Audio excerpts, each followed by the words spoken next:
Hi, this is Stephen Arnold, and I'm here with you in Illustrator. I'm using CS4, but the techniques and tools we'll be working on are common to some of the higher versions as well. So nothing should change too dramatically, and this should be still helpful if you're using a newer version. What I'm taking a look at today is the Rectangle tool. I'm going to talk about the difference between stroke and fills and how to make compound shapes with the rectangle tool. So to create the rectangle, very simple. You click in the top left, drag to the bottom right, and there you go. There's your rectangle. What you see, the color that you see in this closed rectangular object is going to depend on your fill color. And if you have a line around the outside, an outline, that is your stroke. Mine is set to none, so if I wanted a stroke I could click that and grab myself a color, and to be able to see it I would have to increase.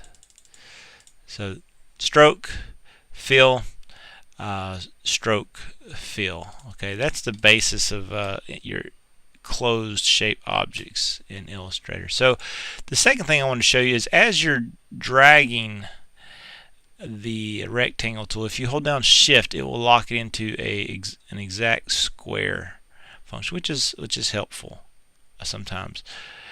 The other shortcut, which is sometimes helpful, is if you're holding down and you want, notice that we're pulling away from this top left corner, but suppose you want to pull away from the middle. You can hold down Option and it will allow you to build something from the center instead of the top left. So that's, and you can hold down Option simultaneously with Shift if you want to make a square from pulling from the center. Another thing is once I start building my rectangle, I'm kind of, that is a fixed point. It's I suppose it's not in the quite the right position. I can hold down the space bar and that will allow me to move while I'm in the middle of the tool, to move my rectangle around. So a couple of nice shortcuts there. You have the shift, which keeps its uniform square shape instead of allowing you to go with the rectangles. That shift. Option allows you to pull out from the center, and the space bar allows you to move around as you go. So that's the basics of your rectangle tool. Next I want to talk about how you would add shapes together. Each shape is it's an individual object, and I can overlap these, and I can take away all of their strokes, and that they appear to be one object, but they're not. But suppose I wanted one outline around them all. That's where your Pathfinder helps. A Pathfinder allows you to unite different rectangular objects into one object, and the way you do that is select one object, shift select the second object, and just go to unite. And if you don't see your Pathfinder palette, go to your window and make sure it's open, Pathfinder, and the first one's going to unite, and you see what that did. It went from two separate objects. Now there's one outline to them both. You can shift select objects to select multiple, or you can just draw a marquee selection around everything, and so that's adding an object. You can also subtract an object, so I can subtract the whatever rectangle is on top from the one on bottom. That's the second one. I can the third one is intersect. So if I create a square and I have this shape and this shape,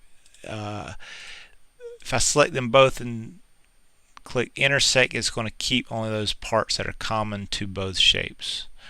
For example, that. And the last one I found very interesting is your exclude. your exclude option with your Pathfinder allows you to I'm going to unite that, and suppose I wanted to exclude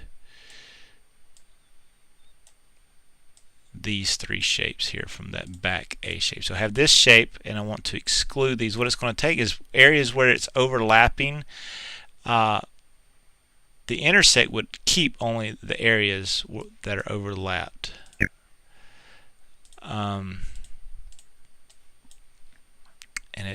it doesn't like, the overlap doesn't like that one, but for the exclude it would clear out the areas that are intersected, so you can get some interesting effects there. So there you go. That's some of the basics of the rectangle tool and some of the shortcuts. Remember shift to keep things uniform, like to create squares. Option will allow you to pull out from the center as you're creating it, and the space bar will allow you to move the whole object around in the middle of the tool. And in the Pathfinder you have unite, you have subtract or minus front, and you have intersect and exclude, and they each do slightly different things. And there you go. Good luck with your shape tool. Thanks for listening.